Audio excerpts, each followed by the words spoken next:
O ministro Flávio Dino foi o segundo a votar no julgamento de Bolsonaro e mais 7 réus da trama golpista. Assim como o relator foi favorável à condenação de todos. Flávio Dino considerou que as acusações estão comprovadas e lembrou que, em outros julgamentos, o Supremo Tribunal Federal já decidiu que crimes contra o Estado Democrático de Direito são imprescritíveis e não podem ser objeto de indulto ou anistia. Jamais houve anistia feita em proveito dos altos escalões do poder. Nunca. Nunca a anistia se prestou a uma espécie de autoanistia de quem exercia o poder dominante. E o nosso plenário já teve a oportunidade de se pronunciar sobre isso,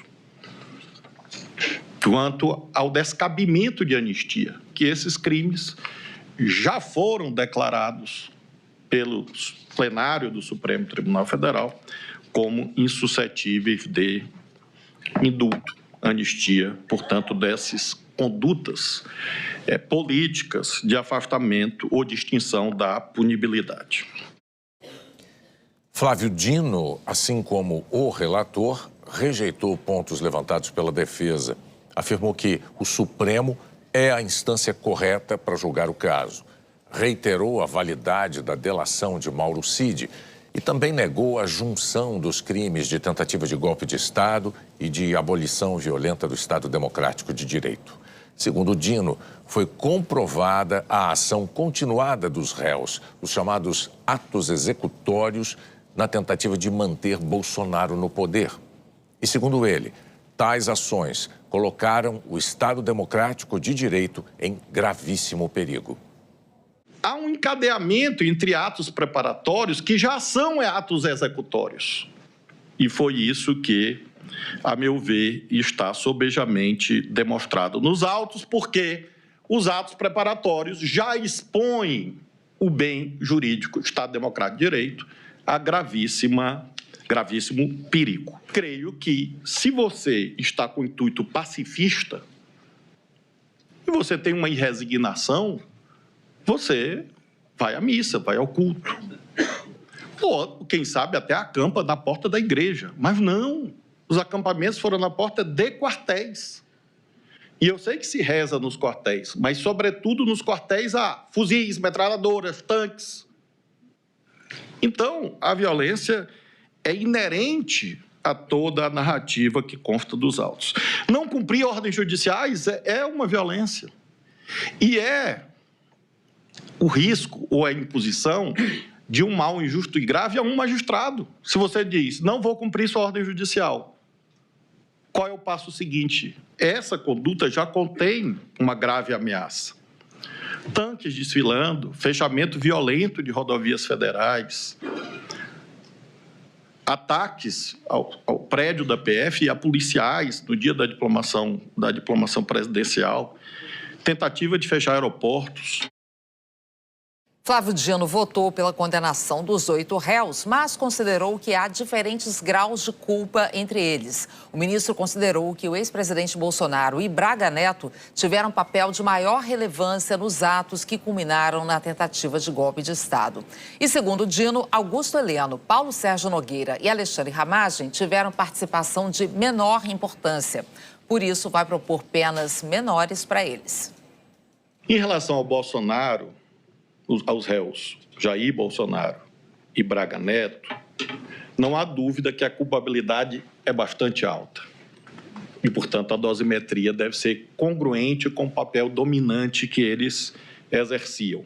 Em relação a Paulo Sérgio, Heleno, Augusto Heleno e Alexandre Ramagem, eu considero que há uma participação de menor importância. E explico em relação a cada um deles. Alexandre Ramagem, porque ele saiu do governo em março de 2022. E, portanto, ele tem uma menor eficiência causal. A mesma coisa em relação ao Augusto Heleno. Eu não localizei atos exteriorizados de Augusto Heleno no segundo semestre. Não há nos autos que ele estava lá nas reuniões com o ministro da Defesa, com os comandantes, enfim, não vi. E, a meu ver, isso também indica uma menor eficiência causal dele a partir de um certo momento. E, finalmente, em relação ao general Paulo Sérgio. Aqui é um juízo um pouco mais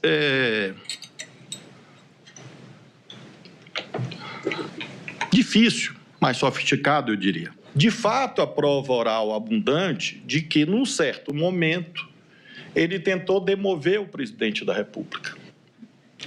É como se ele viesse com máxima eficiência causal e, de repente, ele inverte o sinal da eficiência causal. O que está mais claro é que foram fatores alheios à sua vontade, ou seja, a não aquiescência do brigadeiro Batista Júnior e do general Freire Gomes, que o levou à frustração do intento de subscrição do documento no dia 14 de dezembro. Mas eu considero relevante a ideia de que ele tentou demover na hora derradeira. No fim do voto, Flávio Dino fez uma defesa da atuação do Supremo. Será que as pessoas acreditam que um tweet de uma autoridade, de um governo estrangeiro, vai mudar um julgamento no Supremo? Será que alguém imagina que um cartão de crédito ou Mickey vão mudar o julgamento no Supremo? Pateta. O Pateta, ele aparece com mais frequência, né, nesses eventos todos. Então, nós estamos aqui, e é isso que o presidente conclui dizendo, fazendo o que nos cabe, cumprindo o nosso dever. Isso não é ativismo judicial, isso não é tirania, não é ditadura. Pelo contrário, é a afirmação da democracia que o Brasil construiu sob o pálio da Constituição de 88.